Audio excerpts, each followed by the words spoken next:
Prologue. The Kawasaki four-wheeler whipped through knee-high Mississippi grass. Seated behind our guide, Vital Davis, I dangled from the edge of the seat like a reluctant rodeo cowboy. As we scaled fallen trees and other obstacles, it became evident that if we were to reach our destination, it would only be by such a mode of travel. Overgrown Billy Pathful Pass yielded little evidence of a thriving plantation from 150 years past. Each avenue dead-ended in thicket. Vital found it hard to conceal his growing doubts about finding a little cemetery somewhere in the surrounding wilderness. He had stumbled upon the ruins 10 years earlier while hunting in these same woods, never expecting to take visitors there, but I had traveled more than 1,000 miles hoping to find the brick-walled burial grounds on the remains of a plantation known as Mount Independence. A flurry of more than 2 miles into the woods has thus far yielded nothing more noteworthy than a terrified armadillo. Without a word, Vital suddenly cut the ATV's engines, dismounted, and began walking uncertainly into a particularly dense portion of a forest. I followed a few paces behind. About 30 yards ahead, the shape of a modest headstone emerged through the shadows and light. "There it is," I cried to my wife, who had remained with the vehicle. Vital smiled with relief as I, impressed, patted him on the back. Mount Independence Cemetery was laid in heaps. Nevertheless, I was thrilled I had found another key piece of a Civil War soldier's life story. Mount Independence Cemetery was devastated. Ravaged by time, nature, and careless logging, every stone was toppled or broken. The remains of brick walls lay in heaps. Nevertheless, I was thrilled I had found another key piece of a Civil War soldier's life story. The stone tablet that was the object of our search lay broken in 5 sections. Gently repositioned in the stone and coating with a light layer of dirt, I deciphered this inscription.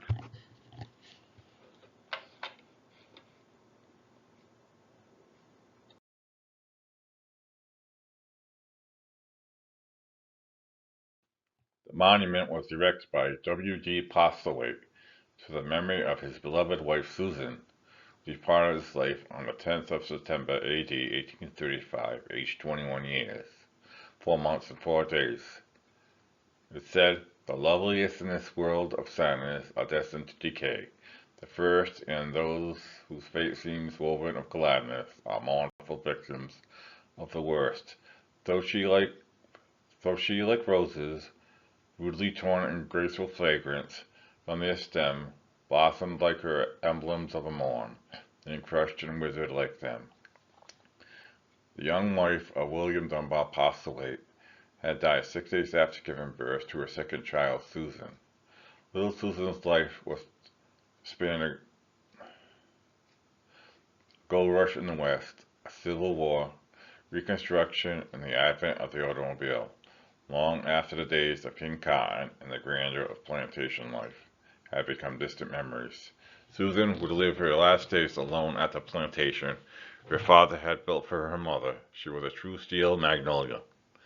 The eldest Susan hadn't lived to spend a single day at Westmoreland Plantation, but William would remarry and raise 7 more children with his second wife, Sophia Carter, on its 1,800 acres. Only daughter Susan, refusing to leave, would reside on Westmoreland's remnants at the dawn of the 20th century. By that time, Westmoreland's scale had been diminished by the sale of much of its acreage by sharecropping, which continued at what is now known as Westmoreland Farms as late as the 1970s. Susan came into sole possession of Westmoreland upon the death of her only full sibling, a brother named Samuel, 2 years her senior. Susan's brother died at 43 years of age, in the unlikeliest of places for a plantation owner, 1,000 miles away in the quiet village of River Point, in the industrialized seafaring state of Rhode Island.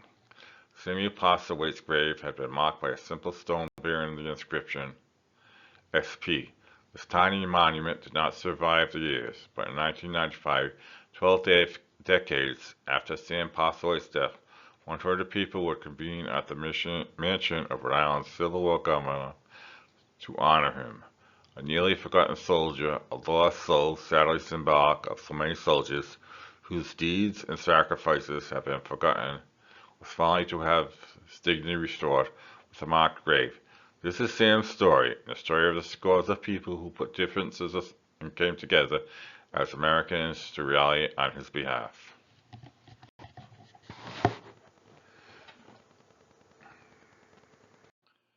Three generations.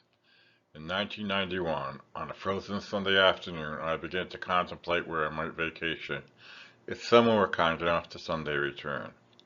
As a child, I had come to the age of awareness at the time of the murder of a young president, and as America commemorated the centennial of a brutal civil war. Now, at 37 years of age,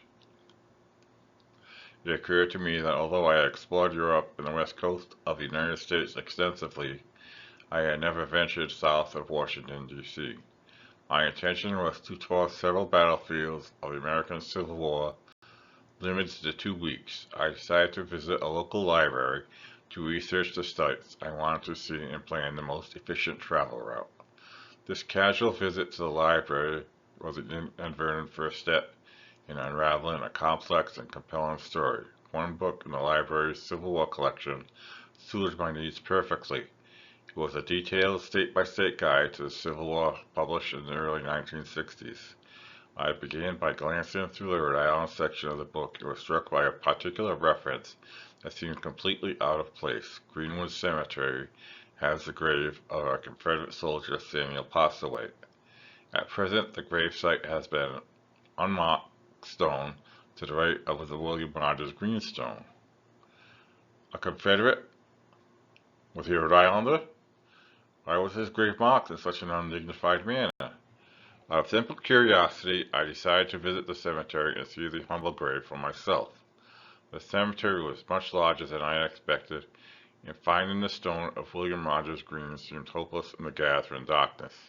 The only other visitors turned out to be the cemetery owner and his wife, who took a moment with me to point out the graves of several Union soldiers. The gentleman had no knowledge of a Confederate soldier buried there. His wife agreed to check their records for me, but she was unable to find any documents dated earlier than 1920. I didn't know that I was embarking on a research project that would consume several years and require at least a 11 trips to the South. A story would slowly emerge, and I would speak with and explore authors throughout the United States. I would walk the battlefields on which a soldier had fought and the fields he had plowed. Gradually, Sam, as I began to call him, would come to life for me, a fascinating figure who by accident of fate became part of one of Rhode Island's most famous families, and whose story became entwined with mine. In Rhode Island, the first 3 weeks of August 1876 were very hot and dry. The drought was so severe that many mills were forced to shut down at low water levels. The weather was a preoccupation, and Rhode Islanders were still abuzz over the demise of General George Custer and his men somewhere in the West. But Sunday, 20 August, was a day for recreation and enjoying the company of friends and family. The day was cool and breezy, much more like October than midsummer. There were picnics and baseball games and several family outings at a bayside park known as Rocky Point. Many Rhode Islanders were enjoying Narragansett Bay, digging clams, or setting out to vacation at Block Island, a new resort spot. At 4:30 that afternoon, on the estate of his half-sister Mary and her husband William Rogers Green, Samuel Postlethwaite died. The official cause of death was consumption, which Samuel had developed after being wounded in the lungs during the Civil War. He was 43 years old. The next day, Samuel's body was taken from Mr. Green's estate, Caradoman Farm, and buried in Greenwood Cemetery across the street. A small stone with the inscription S.P. marked the grave. Father Cockcraft of St. Andrew's Episcopal Church performed the funeral service. In one sense, the saga of the only Confederate soldier known to be buried in Rhode Island had begun.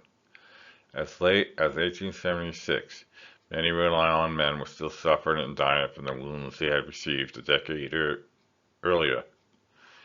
What makes Sam's story unique is that he had been a Confederate soldier. Like most Southern soldiers, Sam had fought in what he believed was the Second War of Independence. It would become known as the Lost Cause. And like most Southern soldiers, Sam had been drawn into the conflict simply to defend his state. Although this is his story, it is also a story of two families whose sons fought on opposing sides through our greatest national tragedy.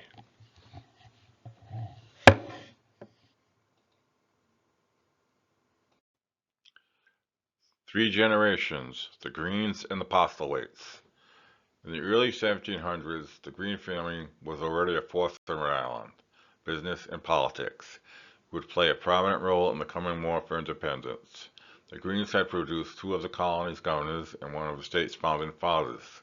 Many of the Postlethwaite clan had immigrated from England in short order, attaining significant stature in Virginia and Pennsylvania. During the Revolutionary War, men of the Postlethwaite family served in the Carlisle, Pennsylvania militia. Captain John Postlethwaite was married to the daughter of Charles Scott, one of George Washington's generals. Several of the Greens saw military service during the Revolution. Few soldiers experienced such a remarkable accent and rank as did Nathaniel Greene. In civilian life, Nathaniel Greene had managed his father's successful iron foundry. He walked with a noticeable limp, but his physical limitations did not prevent him from joining the Rhode Island State Militia. His natural gift for military strategy was soon appreciated, and in a single promotion he was transformed from a private to a commander of the state militia.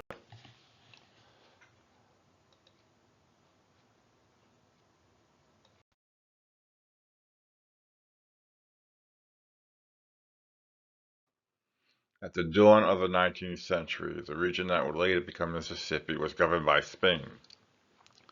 The leader of the Natchez district at the time was Gayoso de la Moss. Natchez itself is situated prominently above the Mississippi River, with its steep bluffs overlooking the port area referred to as Under the Hill. The river facilitated extensive trade between the Louisiana territories and the United States. This region was abundant in natural resources, particularly cotton, making Natchez particularly appealing to northern entrepreneurs eager to establish their fortunes. Among the early settlers was Samuel Postlethwaite, the grandfather of Sam, who journeyed down the Ohio and Mississippi rivers from Pittsburgh on a flatboat. After reaching Natchez, he sold his flatboat and embarked on a successful career in trade. By his early 30s, he had achieved considerable success advising fellow settlers on financial matters and reportedly developing a close rapport with Gayoso. Gayoso often sought Postlethwaite's counsel on various issues and frequently acted as a mediator between the Spanish authorities and the local population. The residents of Natchez held Gayoso in high regard, viewing him as a fair and just governor. Notably, in 1792, he successfully prevented conflicts between the Choctaw Indians and northern settlers encroaching on the tribe's hunting lands. The Treaty of Natchez assured the Choctaws a designated area for their tribal needs. Additionally, Gayoso safeguarded the interests of farmers and cattlemen by instituting stricter trade regulations. Ahead of his time, he even established one of North America's earliest anti-pollution laws. Through his business success and ties with the Spanish governor, Samuel Postlethwaite soon stood at the highest rung of the local social and economic ladder. In 1805, he married Anne Dunbar, the daughter of a wealthy settler, William Dunbar. The ruins of Dunbar's massive plantation, the Forest, are visible on Highway 61 North, 6 miles south of Natchez. 2 years later, a child, Matilda Rose, was born, and on 24 September 1810, William Dunbar Postlethwaite came into the world. When France took the vast territory of Louisiana from Spain, the Emperor Napoleon promptly sold the land, which stretched as far north as Canada, to the United States. According to Postlethwaite family law, as Gayoso and the Spanish left the territory in 1803, Samuel Postlethwaite's successful career continued. He was named captain of the Natchez artillery and served as an executor of several plantations, capped by his remarkable success by becoming president of the Mississippi Bank. Upon Matilda's marriage, Samuel presented her with a gift of an estate called Manse. complete with 70 slaves. But Samuel didn't limit the use of his wealth. He gave freely to the poor, becoming a true friend to the needy people of Natchez. A yellow fever epidemic struck Natchez in the mid-1820s, taking a vicious toll. On 25 October 1824, the newspaper Ariel reported that we have a morbid or infected atmosphere. There can be no doubt. The news from Natchez respecting the disease is truly melancholy. Numbered among those who have died since last Ariel was Samuel Postlethwaite, 52, president of the bank. Samuel Postlethwaite is entombed in Natchez Cemetery. Simon Henry Green was born on 31st of March 1799 in Centerville, Rhode Island, the youngest of Job and Abigail Green's 4 children. Job Green was the eldest son of Nathaniel Green's cousin, the late Colonel Christopher Green, who had died a hero in the American Revolution. While Colonel Green was distinguishing himself in the war, the duties of managing the mill estate of the Green family had been placed in the hands of young Job. The family had inherited the mills and several farms from Christopher's father in 1761, when Philip Green decided to divide much of his wealth among his children. This property extended from Coventry to the forks of the Patuxent River and included a section of a manufacturing village known as River Point. Philip presented Christopher with a mansion that stood on almost 500 acres. Much of the remaining River Point property was bequeathed to Job and Jeremiah. Barely 25, Job Green quickly exhibited a natural talent for managing and administration. His abilities were akin to those of a much experienced businessman. Job's success in business went hand in hand with civic responsibilities. A commander in the Kentish Guards Artillery, he also served as a lieutenant in the Rhode Island State Brigade. Job held a seat on the Warwick Council and served in the Rhode Island House of Representatives and later the State Senate. Simon Henry Green was 9 years old when his father Job died in 1808. Along with his brother Christopher, 2 sisters, Susanna and Marianne, Simon grew up in an atmosphere of wealth and privilege, tempered by devotion to the state and nation. The 4 children were given the finest educations and were well traveled. The oldest child, Christopher, had all the attributes for carrying on the Green legacy, and by his early 20s he was an accomplished writer and orator. At the age of 26, Christopher became one of the first of the Green family to seek adventure and fortune in the South. Becoming a successful merchant in Charleston, South Carolina, he married Mary Ann O'Hara of Charleston and fathered 1 child, who survived only a few days. Soon after, Christopher contracted scarlet fever, and he died on 6 November 1825. He was 39. Mary Ann would join him in death 3 years later. Simon lived to tell his own children about the brother who dared to go south, never to return. Surviving son, Simon became the heir to the River Point Mills. By 1838, he had moved from Providence with his wife and family to Clyde, Warwick, where he built a house. Clyde is a village and part of the city of Warwick, now in the town of West Warwick. Adjacent to River Point, it was here that Simon would establish a new mill. Simon had married Caroline A. Baum, a granddaughter of Roger Williams, the founding father of Rhode Island, in 1822. As Simon's business, the S&H Green Company, grew, so did his family. 20 years after the move to Warwick, Simon and Caroline had 7 surviving children, all sons. The oldest was Edward, followed by Henry, Christopher, nicknamed Kit, William, Rogers, John, George, and baby Francis. Simon adored his children, and a close friend observed that the home had an atmosphere of peace and harmony. Caroline Green enjoyed the daily transmission of her husband when he returned home from the mill and became one with the boys.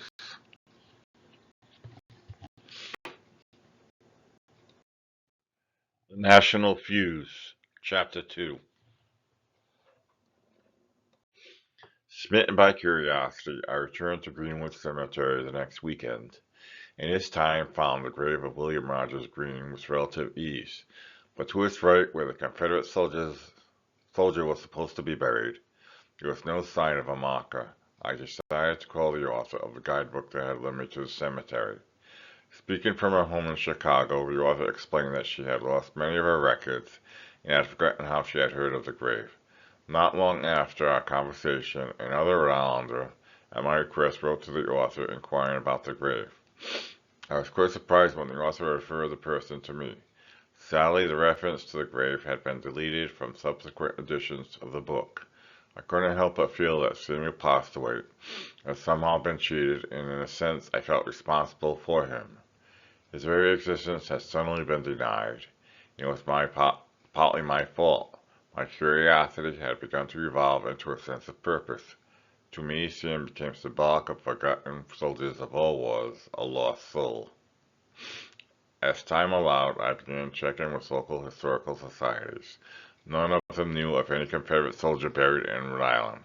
Considering the beautifully marked streaming graves throughout our state, the plight of this lone lost veteran was to me both sad and a gnawing mystery. Who was he? What did he see in the war? Why was he buried with Mr. Green? Was he really buried there at all? Determined to learn of Sam's military experience, in civilian life, I spent the late winter of 1991 grasping at academic straws. Which former Confederate state had he come from? With no other options available, I compiled the names and addresses of more than 100 newspapers, universities, and historical societies throughout the South. I had a name and knew that it belonged to a Confederate soldier. That was all. I sent a brief form letter seeking information on Confederate soldier Samuel Postlethwaite to each institution. During the ensuing weeks, replies to my query filled my mailbox, and I grew accustomed to negative responses. I became convinced that my needle in a haystack method of research would be fruitless. It seemed that Sam would remain a mystery, but the last week of March brought a surprise and a major breakthrough. John Ferguson, state historian of Arkansas, contacted me and related that Samuel Postlethwaite was a private in Company D, 21st Mississippi Infantry. The state of Mississippi would now be my prime focus. Pictured on the left is the empty space next to the grave of William Rogers Green at Greenwood Cemetery, Rhode Island. This provoked a search for information about Sam's identity.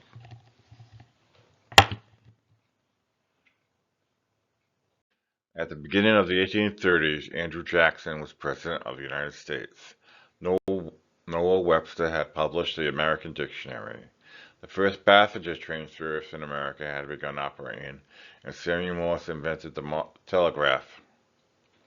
Over the years, Texas would declare itself independent of Mexico, and the slaughter of a garrison of Texans at a little-known place called the Alamo would follow. Native Americans would be brutally pushed off their lands by settlers moving west. The push to the west and the attendant conflict with Mexico took center stage in American politics, while a steady undercurrent of divisiveness rolled just beneath the surface. Unabated expansion in the Western Territories had soured the United States' relationship with Mexico. Although the importation of slaves had been outlawed since 1808, thousands of slaves had entered the United States each year, helping both the plantations in the South and the mills in the North to flourish. South Carolina, whose slave population exceeded its white population, had declared its right to ignore federal law. In Virginia, a slave rebellion led by Nate Turner had taken the lives of more than 50 whites, and Turner was captured, tried, and executed. The argument over the abolition or expansion of slavery and the debate over states' rights were the worst of the young nation's many growing pains.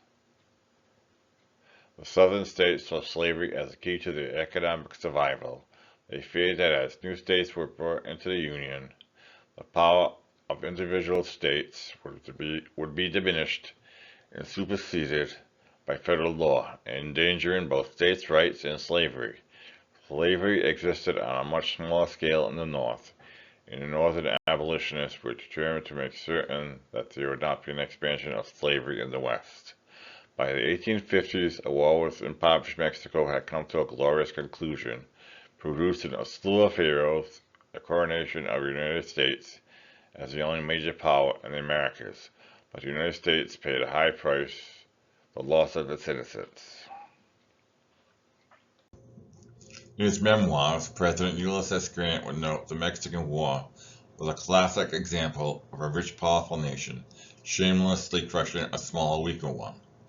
And while the war had produced a groundswell of patriotism, the victory was tempered by the possibility of one or more of the southern states declaring itself independent of the Union. Many believed that as the country expanded, it would inevitably disintegrate into separate nations. The difference between the northern and southern states were physically recognizable. Northern skylines were becoming crowded with smokestacks, while the southern cities were unchanged from the era of George Washington and the American Revolution. The ports of the north and south were crammed with merchant ships from around the world. The ships departed daily loaded with strikingly different cargoes. The docks of New York, Philadelphia, and Providence bustled with activity as products from mills filled the hulls of foreign ships. In contrast, the southern ports of Charleston, Savannah, and New Orleans were crammed with tobacco, sugar, and of course cotton. While the North embraced the Industrial Revolution, King Cotton had brought southern prosperity to heights unimaginable just a few decades before. The success of the northern industry and southern agriculture was built on the backs of the poor mill worker and the slave. The average mill worker in the North fared far better than a southern slave, but his or her life was abysmal, nonetheless. Low wages, long hours, dangerous machinery, and no opportunity whatsoever for advancement were accepted realities. Workers, many of them children, were provided with few rest breaks and often no sanitary facilities. Wages barely covered the cost of housing, food, and clothing, and these were often owned and controlled by the mill owner. Those who were fortunate enough to develop remarkable skills such as a blacksmith or carpentry, and those gifted in the arts, escaped the drudgery of the mills. Others had little chance of breaking out of a cycle that passed through generations. The California Gold Rush of the late 1840s brought the issue of states' rights to center stage. Statehood for California was the only means of protecting our riches from the rest of the world, but the debate over slavery had reached an emotional peak. The South insisted that if slavery were outlawed in the state of California, it would become increasingly difficult to argue for it in other territories, such as Utah and New Mexico. Abolitionists based the argument on the same theory. Two senators, a northerner and a southerner, proposed a compromise that wouldn't please either side but would preserve the Union. President Fillmore signed into law Daniel Webster and Henry Clay's bill, which prohibited slavery in California but took a hands-off approach to the issue in the new territories of Utah and New Mexico. The Great Compromise also called for stricter enforcement of the fugitive slave law, which had been mostly ignored in the North. Federal troops would be used, if necessary, to capture and return runaway slaves to their owners. Many Americans were relieved, but statehood was inevitable for territories in the Midwest and the Southwest. The debate over slavery would not go away. Harriet Beecher Stowe's popular novel about slave life, Uncle Tom's Cabin, caused Northern empathy for the slaves to soar.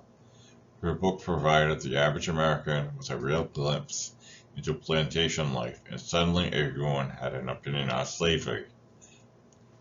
In 1854, the not-so-United States tried once again to sidestep the issue of states' rights.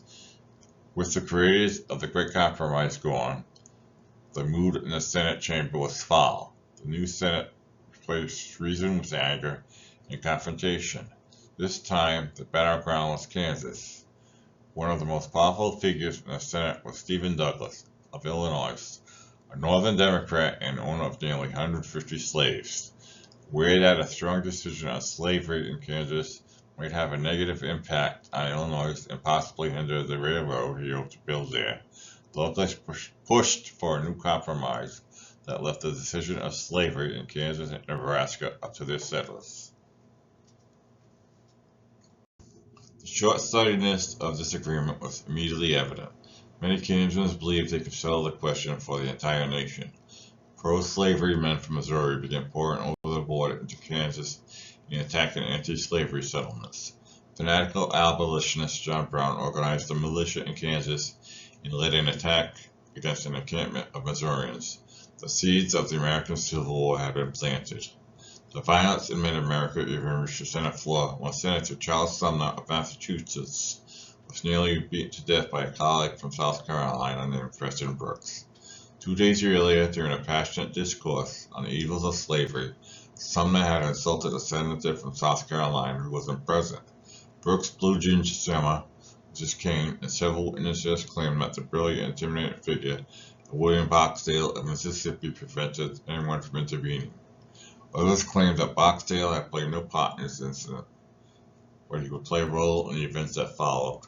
The next year, the United States Supreme Court ruled in the Dred Scott case that a slave was not free simply because he had lived on free soil in Missouri for several years, and that any slave traveling through a free territory was still the property of his master and could not seek protection from the federal government. Chief Justice Roger Taney further declared that the federal government could not ban slavery from any territory, and that due to the black person's inferior order, blacks could not become citizens. To much of the nation, Stephen Douglas represented a serious threat to the cause of abolition. His power in the Senate was beyond the control of anti-slavery North. He appeared to be unbeatable for re-election. The upstart Republican Party would provide Douglas with noble, if not threatened, opposition in 1858 in the person of Abraham Lincoln, a successful lawyer who had dabbled in politics with only middling success. Opposing the Mexican War and the expansion of slavery into new territories, Lincoln had lost a bid for the Senate in 1855. He resolved to retire from politics, but in 1856, the Republican candidate for president was John Fremont, an explorer of California and the Rocky Mountains, who had earned the nickname the Pathfinder. Lincoln campaigned enthusiastically for Fremont and once again was bitten by the political bug. He decided to end his short-lived political retirement and run for the Senate again. Although he seemingly had little chance of defeating Douglas, the lively debates between the two men served to bear the nagging problem of slavery. During the debates, Lincoln gained national recognition. As the lame duck president, James Buchanan seemed to wish simply to survive the events of the late 1850s rather than to shape them. His approach to avoiding the dissolution of the Union was to surround himself with Southerners and to support many pro-slavery causes.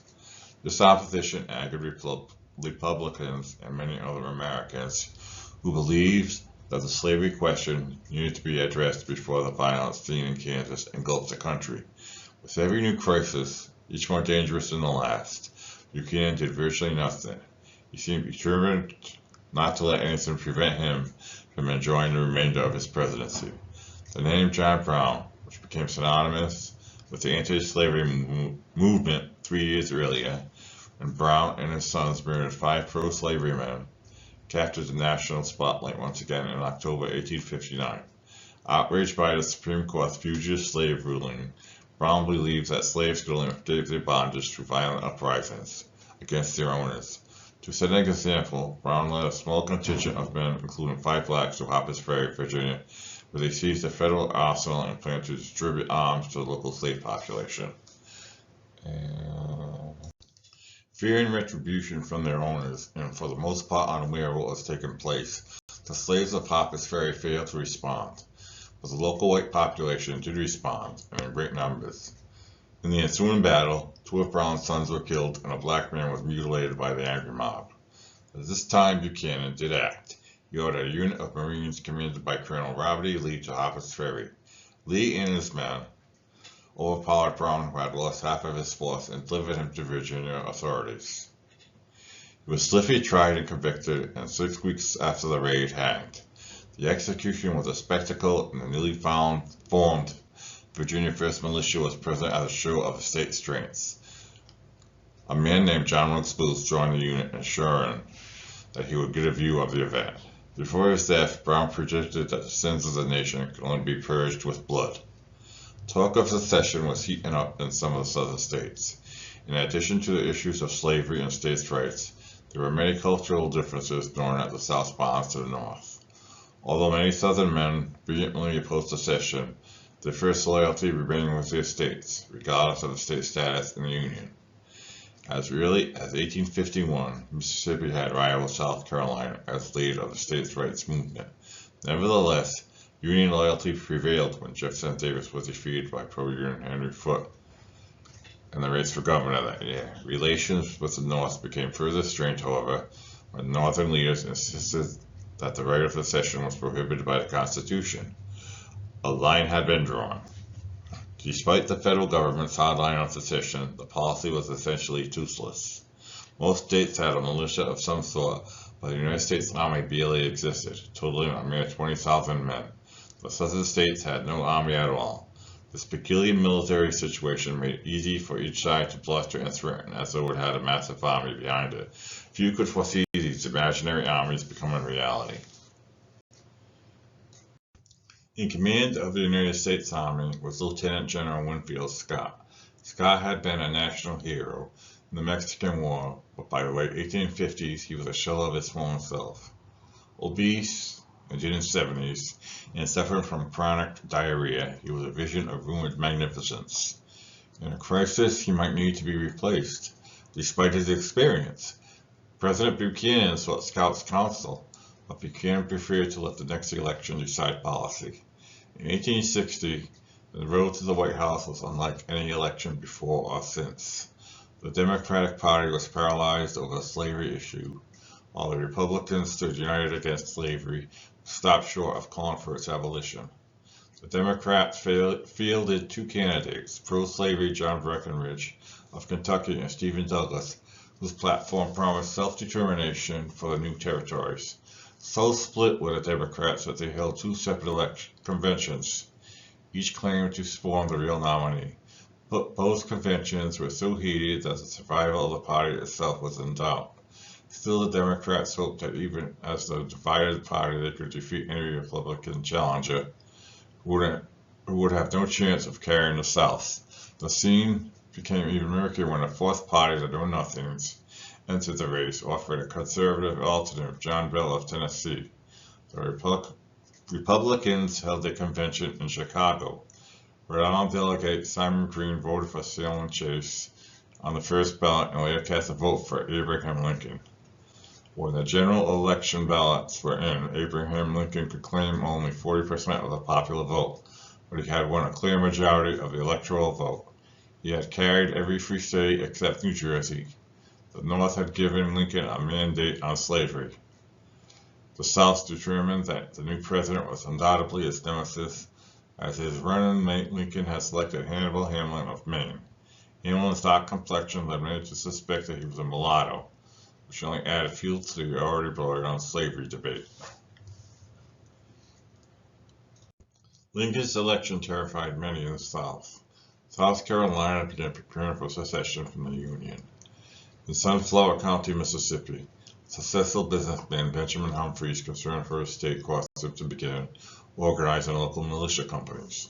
Humphreys' military experience was limited to having been expelled from West Point after a Christmas Day prank backfired and the entire academy rioted. For several years, Humphreys had proclaimed his anti-secessionist views to the citizens of Mississippi. In his view, secession would only end in economic disaster for Mississippi and could involve it in a war that could not be won. In Woodville, Mississippi, Planter Carnot Posey and retired Army General William Lindsey Brandon took Humphreys' cue and prepared for the worst. Like Humphreys, though, the 60-year-old Brandon was less than happy with the idea of secession. As South Carolina inched perilously closer to the fateful step, all eyes, particularly Mississippi's, were fixed on her. If South Carolina seceded, and the fate of Mississippi would be sealed. To maintain its stature as a preeminent southern state, Mississippi would have to secede as well. The idea of secession added many southern men who owned neither property nor slaves. Many of them were hard-working farmers who didn't believe in slavery or found its cost prohibitive. The cost of a prime field hand had risen up to $2,000. The resentment that these poor farmers felt towards the wealthy plantation owners was widespread, and the prospect of going to war to preserve the right of the wealthy to own slaves didn't sit well with the have-nots. However, most of the non-slaveholding farmers realized that if the United States Army marched into the Natchez District, it wouldn't bother to distinguish one farmer from the next, or feel the wrath of the federal government.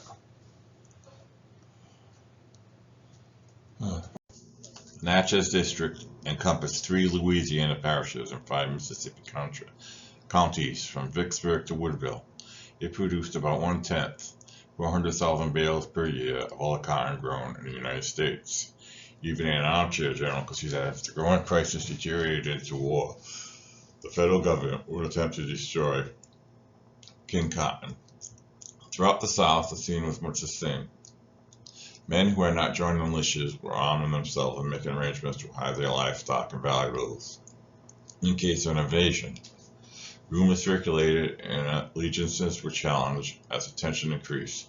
To blame for this anxiety was, of course, Lincoln. But Lincoln had his own troubles. He and his wife Mary were Southerners by birth, and her half-brothers made it clear that if the war came, they would take up arms against the United States. Though national events were careening wildly, daily life in Mississippi and Rhode Island went on fairly normally. Few thought that the country would really go to war within itself. There would be name-calling and threats and possibly even a skirmish or two, but cooler heads certainly would prevail. Rhode Island's dashing young governor, William Sprague, had a different view of things. He was ready for the big show, offering the services of a regiment of Rhode Island militia to President Buchanan. Strolling to defuse the situation, Buchanan declined. Sprague felt that war was unavoidable, and he stepped up the manufacturing of war-related materials. Should war break out, not only would his diminutive state be ready, but it would have a surplus of ordnance. The Greens watched national events with keen interest, but no one in the family watched as closely as 22-year-old Francis, known as Frank. His older brothers were not likely to enter the military, and John wasn't fit for service. The responsibility of carrying on the Green military legacy was left with Frank. Caught in the middle of this crisis were Frank's brothers, William and 22-year-old George.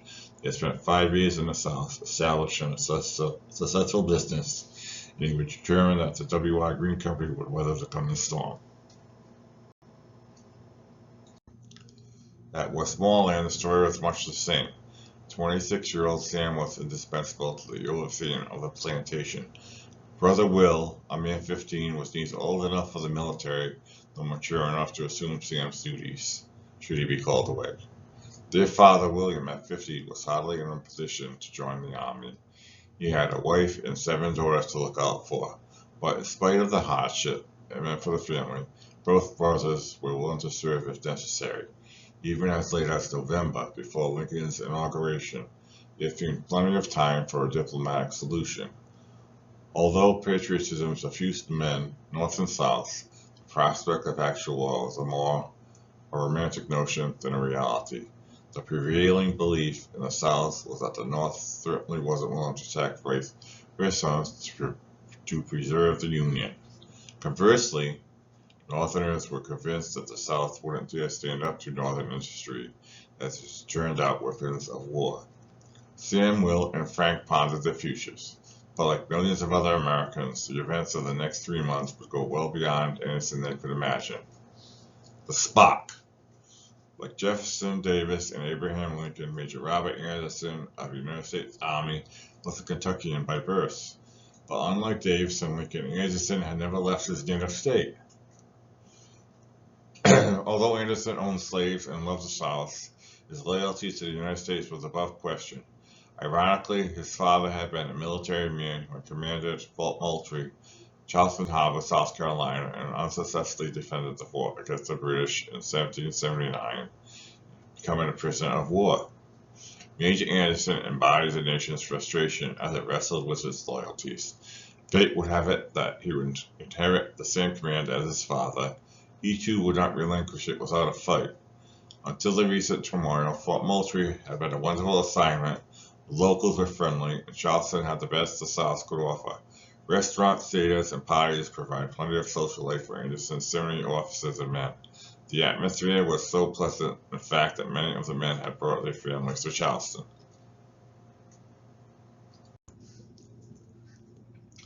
The men of Fort Moultrie could peer over its walls to the harbor and the open ocean in search of a hostile navy that didn't exist. The most important of Anderson's duties was to inspect and report on the construction work underway on an abandoned fort in the center of the harbor. Once in opposing presence, Fort Sumter had never been completed. It endured years of neglect because Fort Moultrie could efficiently defend Charleston from a naval attack. If Moultrie were attacked by land, however, the situation would be different altogether. Several structures provided high ground for sharpshooters to pick off the men defended inside. Anderson knew that Fort Moultrie could not be held if an attack came from Charleston itself. Until Lincoln's election, the fort's vulnerability hadn't been a major concern to Anderson. But during the early part of December, Anderson's relationship with the people of Charleston began to deteriorate. Anderson's second in command, Captain Abner Doubleday, experienced a change in attitude when he was treated brutally on a visit to the Charleston Hotel, where he frankly died. It was decided that the federal troops should remain within the relatively safe confines of the fort until the political climate settled. Federal soldiers throughout the South faced similar hostility. Soldiers who had enlisted from southern states were considering resignation in the defense of their home states. With Christmas of 1860 less than a week away, Anderson continued to gaze at Sumter. It wasn't until late afternoon or evening of 20 December that most people received the news being telegraphed around the country. Governor Pickens and the people of South Carolina had declared themselves an independent nation in order for all United States forces to withdraw or surrender to the government of South Carolina. Like a death following a prolonged illness, the news was not entirely unexpected, yet it was a shock to most of the country. Of particular annoyance to South Carolina was the presence of Anderson's men in Charleston. A United States military presence there made succession something of a farce. Anderson and his men would be requested to leave or face forceful eviction. Either way, they would have to go. America prepared for the holiday anxiously. For the first time, the possibility of war seemed real, although it was presumed that any conflict would be brief. If war came, there would be casualties, and for many families, the Christmas of 1861 might be very different. The prospect of South Carolina standing alone against the United States was unlikely. Should a number of states secede, they would have to form a coalition government, at least temporarily, to facilitate common defense.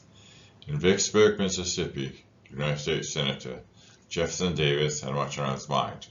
Davis was the hero of the Mexican War and a statesman who was universally respected. The possibility loomed that the inevitable task of presiding over a nation of necessity would fall to him. William Barksdale had been busy, an outspoken advocate of secession and a publisher of a pro-slavery newspaper prior to his service in the Mexican War. Barksdale was representing Mississippi in the United States House of Representatives. As a Democrat, a war of rebellion seemed inevitable to him, and the only question was when or where it would stop. Barksdale was convinced that Mississippi and the South would be victorious if they were willing to sacrifice everything.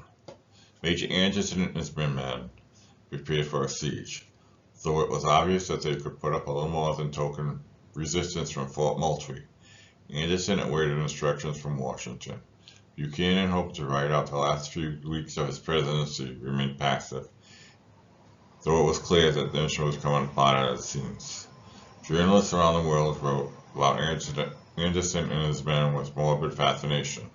Some portrayed Anderson as a tragic hero of Shakespearean proportions. With only a couple of days remaining before Christmas, the men of Moultrie will live in a fishbowl existence. Although not everyone in Charleston was an enemy, some in fact were friends and feared for the garrison's safety. Most agreed that Anderson and his men should simply go home. On Christmas night, let's take a break, because I'm fumbling